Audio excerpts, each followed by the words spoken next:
귀한 찬양 감사드립니다. 우리 가슴에 손 얹고 선포합시다. 하나님께서 나를 사랑하십니다. 나도 하나님을 사랑합니다. 하나님 앞에서 나는 존귀한 자입니다. 내 옆에 있는 분도 존귀한 자입니다. 한 번 더 하나님께서 우리 교회를 사랑하십니다. 할렐루야. 절기로 이번 주 금요일 7일은 가을을 알리는 입추입니다. 금년에는 큰 더위는 현재까지 없는 것 같아요. 그렇지만 장마가 오늘도 폭우가 지금 내리고 있는 것 같은데 계속 이어지고 있습니다. 오늘 은혜중 7월을 보내고 또 8월 둘째 날 첫 주일을 맞아 또 멀고 가까운 곳에서 하나님을 높이기 위하여 예배하기 위하여 성전에 올라온 우리의 발걸음이 복이 있고 또 우리 심령 속에 밖에 땅에 비를 내리신 하나님께서 우리 마음밭에 신령한 은혜의 담비를 풍성하게 오늘도 말씀을 통해 부어주실 수 있기를 주님의 이름으로 축복합니다. 금년은 특별한 경우가 아니면 산상수훈의 말씀을 함께 나누고 있죠. 산상수훈은 마태복음 5장, 6장, 7장입니다. 벌써 올려고는 8월인데 산상수훈 석장 중에 지난주까지 첫 번째 장인 5장을 마무리를 했어요. 여러분 5장을 한번 어떤 말씀을 들었는지 한번 생각해 보십시오.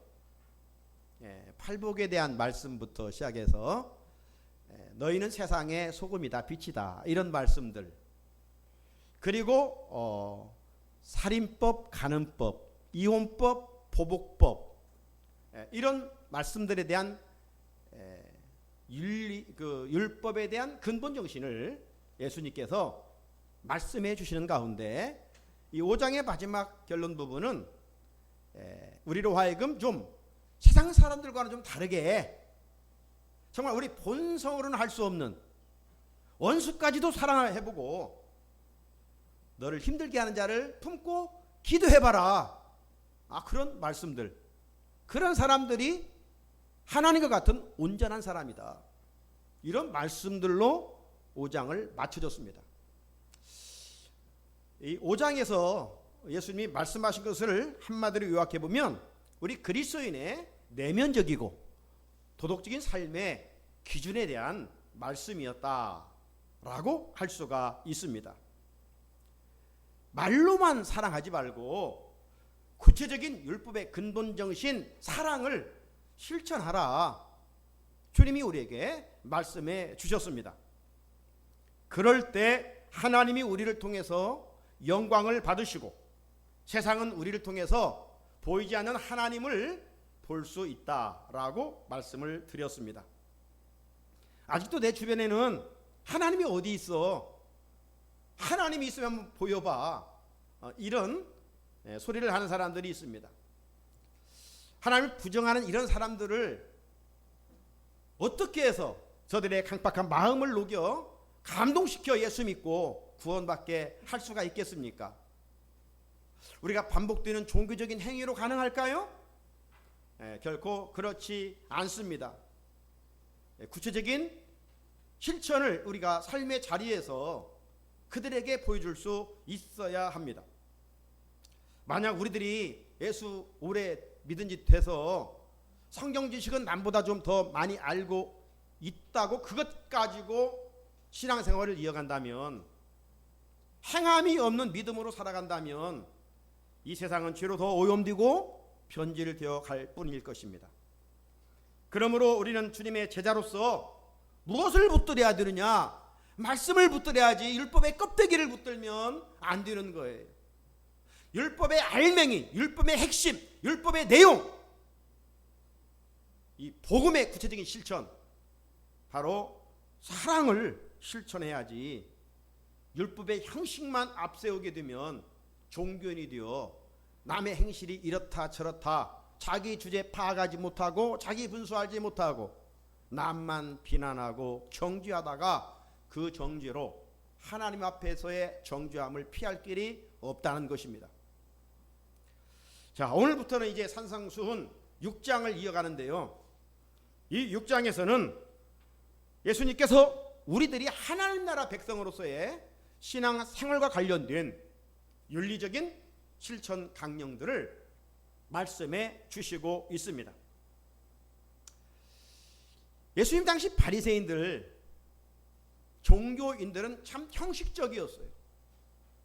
보이는 면에 가치를 두고 살았습니다. 유면적인 면에 많이 치우쳐 있었다 이 말이죠. 그러나 주님은 외적인 것을 보시고 평가하지 않으시잖아요. 내면적인 것, 마음의 중심. 그래서 예수님은 6장에서 내면적이고 실질적인 변화의 필요성을 말씀해 주시고 있습니다. 우리가 복음으로 무장되지 않으면 종교인들처럼 외식하기가 쉬워요. 외식이 뭡니까?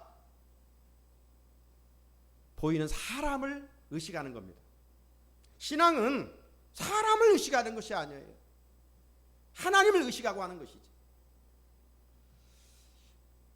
그래서 이 바리새인들, 종교인들은요, 이제 오늘부터 6장을 쭉 살펴보면 알겠지만 구제를 해도 기도를 해도 금식을 해도 항상 하나님 앞에서 하는 것이 아니라 사람이 이런 종교 행위를 함으로 얼마만큼 나를 알아주지? 여기에 관심을 가졌던 거예요. 그래서 예수님은 그들의 이런 가면을 쓴 외식과 위선을 책망하고 있는 것입니다. 따라서 예수님은 제자들로 하여금 저들의 가증스러운 신앙생활을 따르지 말고 이게 예수님 제자답게 바른 신앙생활을 할 수 있도록 말씀해 주시고 있는 것이죠. 오늘 우리는 주님의 제자로 부름받은 자들입니다. 제자는 예수님의 그 모습을 이어가야 될 자들 아닙니까? 그런데 종교인들의 그 잘못된 전통들을 이어가면 안 되겠지요. 자, 오늘 이제 6장 시작 말씀 중에 구제에 관한 교훈입니다. 구제. 여러분, 구제하면 일반적인 의미는 뭡니까? 좀 내 주변에 가난한 자들, 병든 자들, 약한 자들, 내 힘으로 돌봐주고 도와주는 것을 구제라고 하지 않아요? 자, 하지만 성경은 일반적인 이 구제의 의미를 훨씬 뛰어넘어서 뭐라고 말하고 하느냐? 구제를 정결하고 더러움이 없는 경건이라고 말해요. 구제를 경건이라고 말해요. 야고보서 1장 마지막 27절에 보면 하나님 아버지 앞에서 정결하고 더러움이 없는 경건은 뭐예요? 곧 고아와 과부를 그 환난 중에 돌보고 그랬어요. 우리가 경건하면 성경책 열심히 보고 기도 생활 열심히 하고, 물론 이런 것들이 경건 생활의 부분이에요. 그러나 여기서 멈추면 안 된다는 것이죠. 이건 지식적이고 가슴에 품는 거예요. 신앙은 행위지, 행동이지, 동사지, 명사가 아니에요. 가슴에 품는 게 아니에요. 머리에 담아두는 게 아니에요. 지금 여기에서 예수님이 교회에서 맡긴 직분 자체를 경건이라고 말씀하고 있잖아요.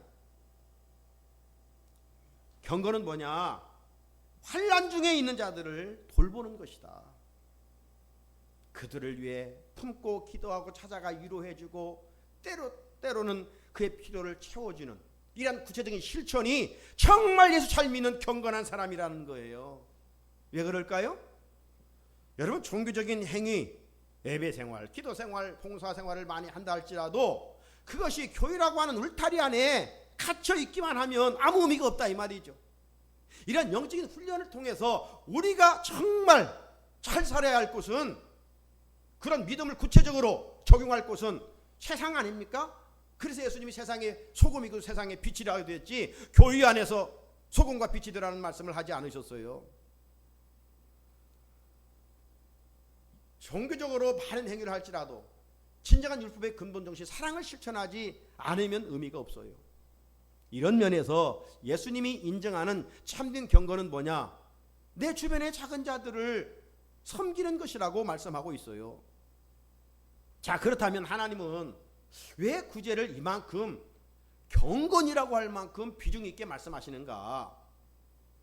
자, 구약 성경을 살펴보면 확인할 수가 있습니다. 구약의 하나님은 가난한 자들에게 관심을 가지시고 이렇게 성경 곳곳에서 반복해 말씀하셨기 때문입니다. 그 중에 한 곳 말씀을 찾아보면 신명기 15장 11절인데 같이 한번 읽어볼까요? 시작.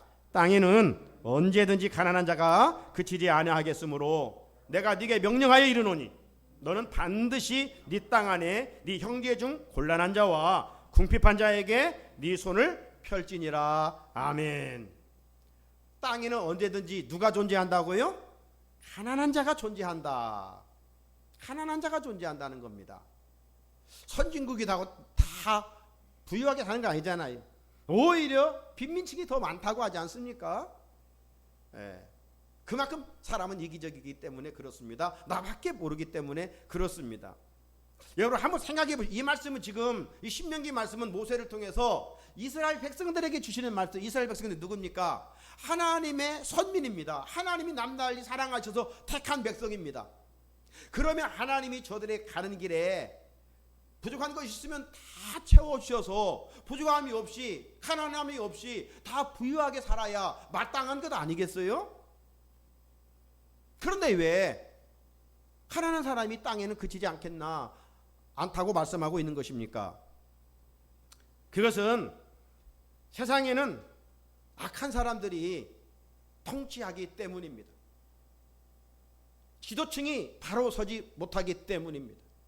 장모님도 기도하셨습니다마는 어떤 너블레스 오블리지에 지도층에 있을 때 높은 자리에 있을 때 더 본을 보여야 되는데 그렇지 못한 오늘의 사회에 우리 많은 사람들이 충격을 받고 있지 않습니까? 불의한 사람들이 법과 제도를 만들기 때문입니다. 토요일날 월상예배 때도 말씀을 드렸어요. 지금 포괄적 차별법, 여기에는 아주 기독교인이 볼 때 성경의 말씀에 비춰보면 아주 독소조항이 들어있어요. 여기에는 동성애법이 보이지 않게 들어있습니다. 그래서 이제 그 포괄적 장애인들을 직장에서 차별하면 안 된다, 여성을 차별하면 안 된다, 이런 개인적인 차별법은 분명 있어야 돼요. 차별하면 안 되잖아요. 하나님 그거 싫어하시잖아요. 그런데 창조 질서를 깨트리는 동성애자들을 차별하지 말라는 겁니다. 죄악시하지 말라는 겁니다. 그러면 그런 말을 하면 그 사람은 역차별을 당해서 감옥에 잡혀가는 거예요. 네? 이제 내가 남자인데 내 생각에 여자다. 그러면 여자 화장실도 갈 수 있고 여자 목욕탕도 갈 수 있어요. 남자인 신분에. 이게 포괄적 차별법에 다 들어가 있는 거예요. 그래서 기독교인은 이런 불합리한 법을 만들어서는 안 된다. 그러면 우리 사회가 얼마나 더 힘들어지겠느냐 이 말이죠. 그런데 이 못된 사람들이 이런 법을 만들려고 하고 있어요. 얼마나 사람이 타락해져 가고 있습니까? 타락한 사람들이 타락한 이 잘못된 법과 제도를 만들기 때문입니다. 그렇기 때문에 이 타락한 세상에는 항상 가난한 자들이 있기 마련이에요. 하나님이 이런 형편을 아셨기 때문에 이스라엘 백성들로 하여금 내가 네게 명령하여 이르노니 너는 반드시 네 땅 안에 있는 네 형제 중 곤란한 자와 궁핍한 자에게 네 손을 펼지니라 말씀하셨어요. 빈손으로 온 우리에게 하나님께서 여러 가지를 맡겨 주셨습니다. 나누어야 할 분야들이 다양합니다. 나는 물질적으로 가난하지만 또 다른 면에서 위로의 은사가 있는 사람은 말 한마디로 천냥빚을 갚지 않습니까? 내가 말은 못하지만 남보다 좀 물질이 있다면 그 물질로 남을 도울 수가 있는 것이죠. 우리는 항상 상대적입니다. 가난할 수도 있고 부할 수도 있어요. 다 부하고 다 가난하고 이런 이분법, 흑백 논리가 아닙니다. 나는 가난합니다. 부자에 비하면. 그러나 또 나보다 가난한 자에 비하면 나는 부자입니다. 그러므로 오늘 하나님의 이 말씀은 우리 모두에게 동일하게 주시는 메시지입니다. 손을 펴라는 것입니다. 도와주라는 것입니다. 이 말씀의 실천이 진정한 경건이라는 거예요. 이처럼 하나님은 이 땅의 가난한 자들을 향해 항상 마음을 두시고 사랑하십니다. 사랑하는 성산의 성도 여러분, 경건한 그리스도인은 이 하나님과 수직적인 이 믿음의 관계가 좋은 사람만이 아니라는 거예요. 이 수직적인 관계가 주변의 가난한 자와 약한 자들과의 이 수평적인 관계로 이어져야 한다는 것입니다. 주변의 고아와 과부들을 환난 중에 돌보는 이 사랑의 행위가 진정 참된 경건이라는 겁니다. 하나님께서 구약에 여러 제도를 주셨지요. 안식년을 주셨습니다. 그리고 희년 제도를 주셨습니다.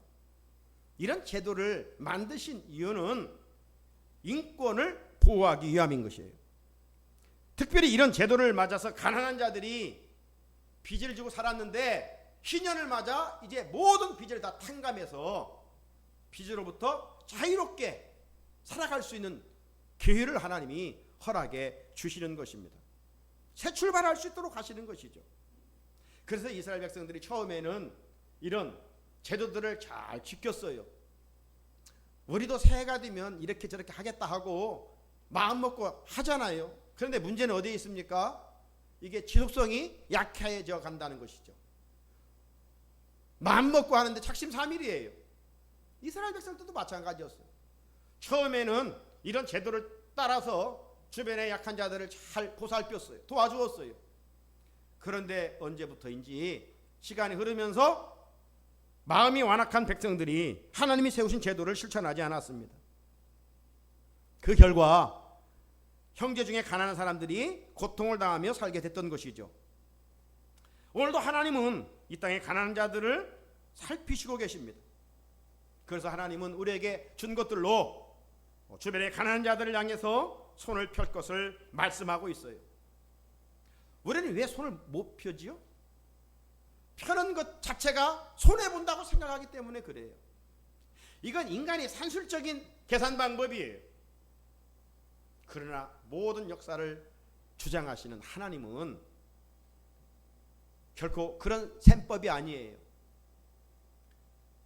손을 펴는 행위는 손해가 아니라 축복이라고 말씀해요. 이 11절을 읽었습니다만 신명기 15장 그 앞절 10절을 다시 한번 읽어볼까요? 시작. 너는 반드시 그에게 줄 것이요 줄 때에는 아끼는 마음을 품지 말 것이니라.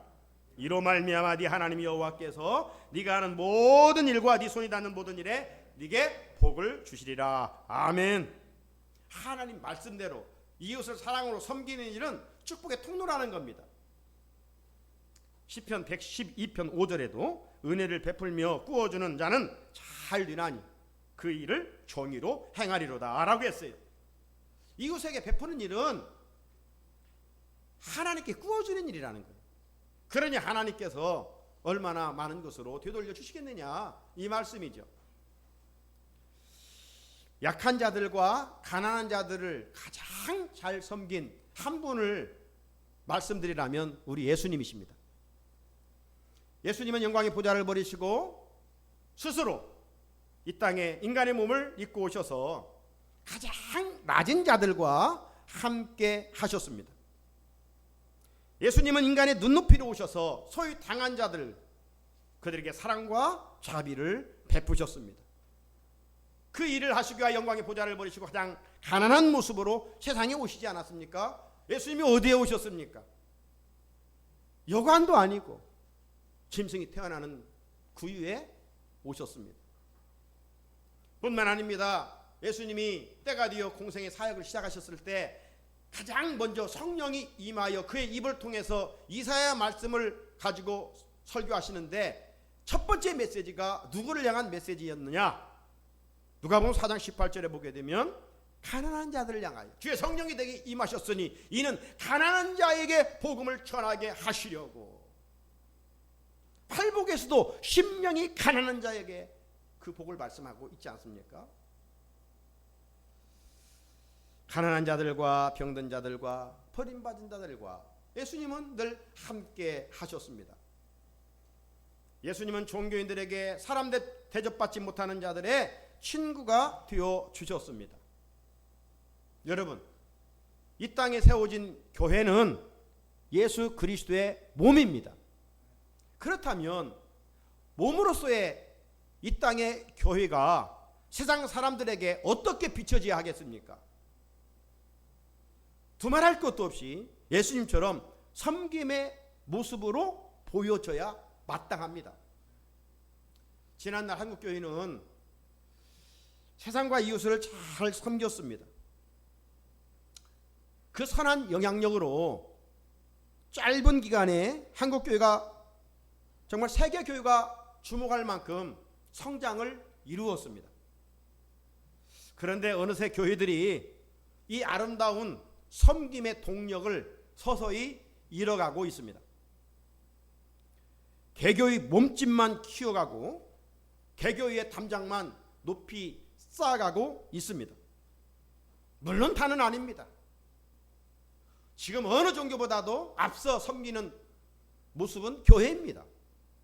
그럼에도 불구하고 이전에 비하면 지금 한국교회가 그렇지 못하다는 세상 사람들로부터의 지탄을 받고 있는 것이죠.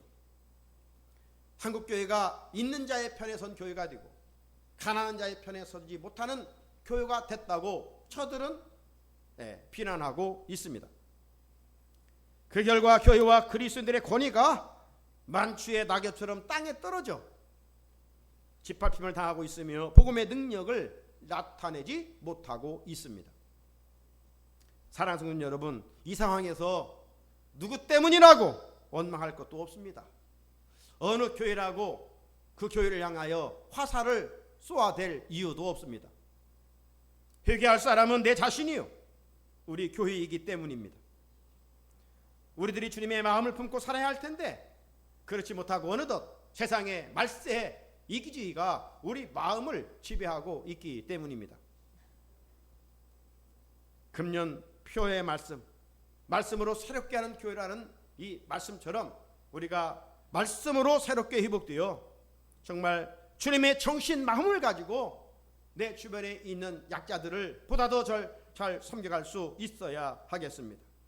이런 사랑의 실천이 참된 경건이고 이런 사랑의 실천이 주님을 닮은 성숙한 그리스도인입니다. 그런데 여러분, 이상한 것은 중요한 신앙생활일수록 잘못하면 의식에 빠지기 쉽습니다. 오늘 본문에서 예수님은 외식을 사람 앞에서 나팔을 부는 것이라고 그랬어요. 외식이 뭐냐? 사람 앞에서 나팔을 부는 것이다. 이 말은 어떤 행위의 목적이 사람들로부터 칭찬받고 자기의 의를 드러내기 위함입니다. 그런 의미에서 구제도 이 함정에 빠지기가 쉬워요. 예수님 당시 이 종교인 바리새인 서기관들은요, 신앙 행위를 하지 않았기 때문에 예수님께 책망받은 게 아니에요. 그들은 구제도 잘했습니다. 율법이 가르쳐준 정신대로. 그들은 일주일에 2번씩 금식했어요. 여러분, 나라를 위하고 교회를 위해서 여러분 금식합니까? 그런데 저들은 일주일에 2번 금식해요. 그리고 저들은 하루에 3번씩 시간을 꼭 정하고 기도해요. 철저해요. 그러면 칭찬받아야 하지 않아요? 그런데 주님으로부터 책망받았다 이 말이에요. 문제는 어디에 있습니까? 그런 신앙의 행위를 앞에 말씀드린 것처럼 하나님과 관계 속에서 해야 되는데 하나님과가 아니라 사람을 의식하면서 내가 이 정도 기도 많이 해, 나 이렇게 착한 일 많이 해, 내가 이 정도로 믿음이 좋아, 사람으로게 인정받으려고, 사람에게 칭찬받으려고 여기에 우선순위가 맞춰져 있었기 때문이라는 것이죠. 그래서 오늘 2절에서 예수님은 그러므로 구제할 때에 의식하는 자가 사람에게서 영광을 받으려고 휘단과 거리에서 하는 것 같이 너희 앞에 나팔을 불지 말라. 휘단과 거리는 어떤 곳인가요? 사람이 많은 곳이에요. 그런 데서 나팔을 불지 말라는 것입니다. 진실로 너에게 이르노니 그들은 자기 상을 이미 받았느니라. 사람 의식하고 구제하면 하나님 앞에 서는 날 상급 없다는 거예요. 이 말씀은 예수님이 구제를 부정하는 것이 아닙니다. 구제 행위를 하는 것은 정말로 귀한 일인데 구제 행위를 통해서 자기의 의를 드러내려고 하는 것은 합당하지 않다, 이 말씀이에요. 그래서 예수님은 1절에서 아주 강조합니다. 어떻게 시작해요? 사람에게 보이려고 그들 앞에서 너의 의를 행하지 않도록 주의하라 경고하고 있습니다. 구제는요, 쌍방간이 이루어지는 거 아니에요? 주는 자가 있고 받는 자가 있습니다. 만약 주는 사람이 막 행세하고 상대방에게 주면 받는 사람은 그 받는 자체도 좀 송구스럽고 마음이 편치 않잖아요. 예? 누구든 주고 싶지 받는 것은 쑥스러운 일 아닙니까? 그런데 나발 불면서 행세하면서 누구를 도와준다면 받는 사람은 또 한 번 마음의 상처를 받을 수밖에 없는 것이죠. 그러므로 주님이 가르쳐 주시는 구제할 때의 정신은 조용히 하라, 은밀하게 하라, 이 말씀입니다. 혹 사람이 그렇게 은밀하게 한 나의 행위를 알아주지 못할지라도 불꽃 같은 눈으로 지켜보시는 하나님은 나를 알아주고 계신다는 거예요. 그리고 약속대로 좋은 것으로 보상해 주신다는 겁니다. 자, 구제할 때 은밀히 하라. 그러면 하나님이 갚아주신다는 말씀이 오늘 본문 3절 4절입니다. 같이 한번 읽어볼까요? 시작. 너는 구제할 때에 오른손이 하는 것을 왼손이 모르게 하여 내 구제함을 은밀하게 하라. 은밀한 중에 보시는 너희 아버지께서 갚으시리라. 아멘. 사랑하는 성도 여러분, 참 우리가 살아가면서 어떤 일은 쉽게 할 수 있는데 어떤 일은 참 생각을 해보고 계산을 해보고 참 어렵게 행동하는 것이 있어요. 그게 뭐냐면 남을 도와주는 일입니다. 나누는 일, 이게 결코 쉬운 일이 아니에요. 그런데 더 어려운 일이 뭐냐면 쉽지 않은 구제를 했을 때 자랑하고 싶은 그 마음을 절제하는 것, 이게 또 어렵다 이 말이죠. 경험상 우리는 어때요? 별것도 아닌 것 가지고 막 자랑하잖아요. 그런데 남을 도왔으니 입 다물고 있기가 쉽지 않습니다. 그래서 구제를 은밀하게 하는 것은 어려워요. 그러나 오늘 주님은 그렇게 나팔을 불고 구제하면 이미 상을 받았다, 그렇게 말씀하고 있습니다. 따라서 예수님이 오늘 가르쳐주는 구제의 정신은 뭡니까? 은밀하게 오른손이 하는 것을 왼손이 모르게 하라. 여기에 큰 의미가 있습니다. 이 큰 의미가 무엇이냐? 바로 구제의 동기가 선하고 깨끗해야 된다 이것이죠. 내가 이렇게 남을 이만큼 도와주어서 내 그 무엇의 목적을 이루려고 하면 안 된다라고 하는 겁니다. 만약 구제의 동기가 나의 어떤 목적을 이루기 위해서 행해진다면 집을 팔아서 구제를 할지라도 하나님은 기뻐하지 않으십니다. 또 하나 주님께서 말씀하신 오른손이 하는 것을 왼손이 모르게 하여, 여기에 의미는 이제 구제한 일은 다 잊어버리라는 거예요. 내가 언제 누구에게 얼마를 무엇을 이런 거 일기장에 써놓을 이유가 없다 이 말이에요. 기억하는 구제는 자기의 의가 될 수 있기 때문입니다. 그리고 은근히 또 상대방에게 기대하기 때문입니다. 예수님이 가르쳐 주신 구제의 근본 정신은 연약한 내 이웃을 사랑하는 마음으로 은밀하게 실천하라는 것입니다. 매년 연말이면 전주 남노송동에 천사가 나타나는 것 여러분 뉴스를 통해서 매년 들을 것입니다. 지금 몇 년째, 작은 돈도 아니에요. 상당히 큰 돈을 한 장소에 조용히 갖다 놓고 동사무소에 전화를 걸어서 어디에 놓았습니다, 찾아가십시오. 이게 지금 몇 년째, 거의 아마 10년 이상 이렇게 내려오는 것 같아요. 그 누적 액수도 상당히 많아요. 그래서 지금까지 알려지지 않았어요. 참, 그런데 작년에 어떤 일이 있었습니까? 금년에도 천사가 나타날 것이다 생각하고 그 남노송 주변을 왔다 갔다 두 명의 젊은이가, 그 놓는 순간 그거 가지고 도망가가지고 결국 잡혔잖아요. 사랑하는 성도 여러분, 오늘 말씀을 들으면서 나는 가난하니 구제의 대상은 될 수 있어도 나는 구제와 무관하다 생각하고 있지는 않는지요. 그러나 여러분, 꼭 구제는 많은 것을 가져야만 하고 없으니까 못하는 것, 그런 것 아닙니다. 구제는 사랑의 실천이기 때문입니다. 사랑하면 친구와도 콩 한 조각 나눠 먹는 겁니다. 기업 회장들처럼 뭐 억 단위 기부해야 하나님이 기억하시는 것 결코 아닙니다. 극히 작은 것이지만 내게 소중한 것을 이웃과 함께 사랑으로 나누면 하나님은 그 행실을 반드시 기억하신다고 말씀합니다. 주님은 양과 염소의 비유인 마태복음 25장 40절에서 이렇게 말씀합니다. 너희가 여기 내 형제 중에 지극히 작은 자 하나에게 한 것이 곧 내게 한 것이라. 작은 자에게 한 것이 곧 예수님께 한 것이라는 것이죠. 그런데도 우리는 핑계답니다. 아이고, 이건 너무 적어. 아이고, 이건 너무 작아. 그래서 선한 마음을 가지고 손을 펴려다가도 도로 움켜쥐는 버릇이 있습니다. 이것은 우리에게 선한 마음을 주시는 성령님을 방해하는 행동입니다. 여러분, 베세다 들녘의 오병이어의 기적은 풍성한 데서 이루어진 게 아니잖아요.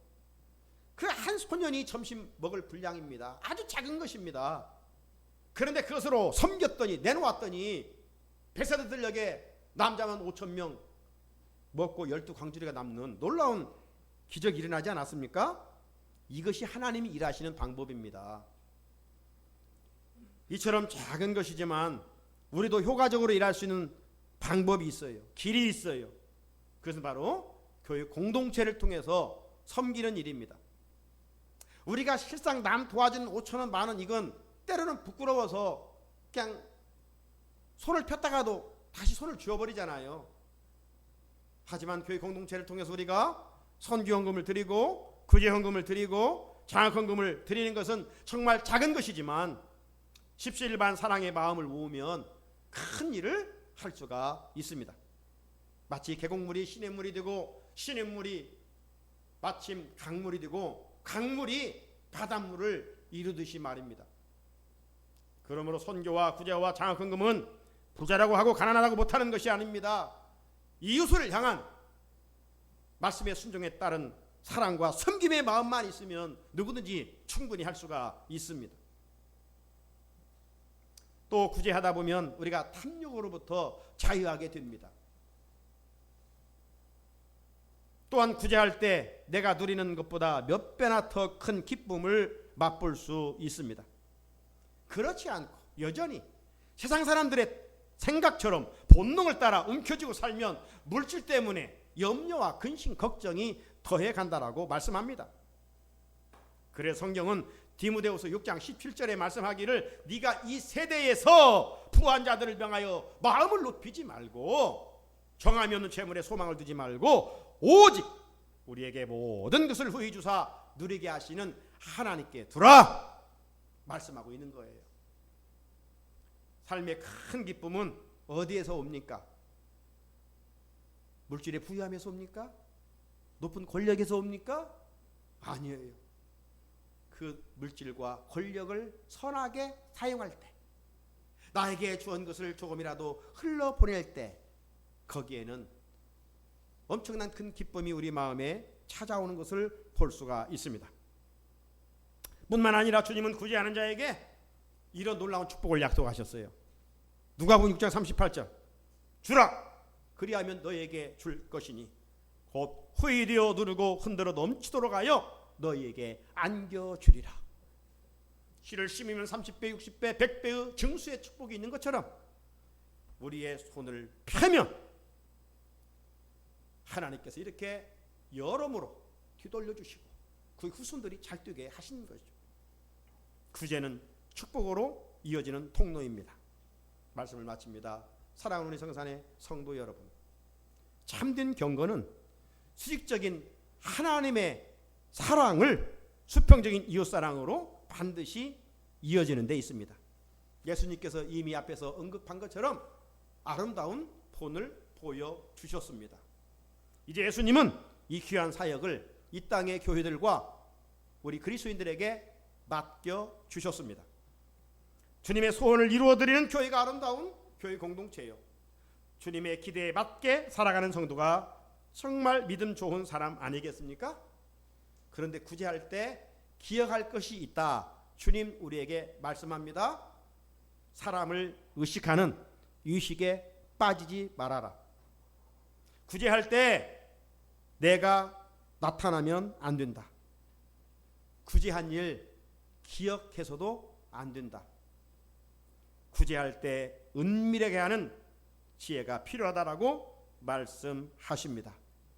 그러면 하나님은 우리의 은밀한 행위들을 반드시 기억하시고 후한 것으로 되돌려 주신다라고 약속하셨습니다.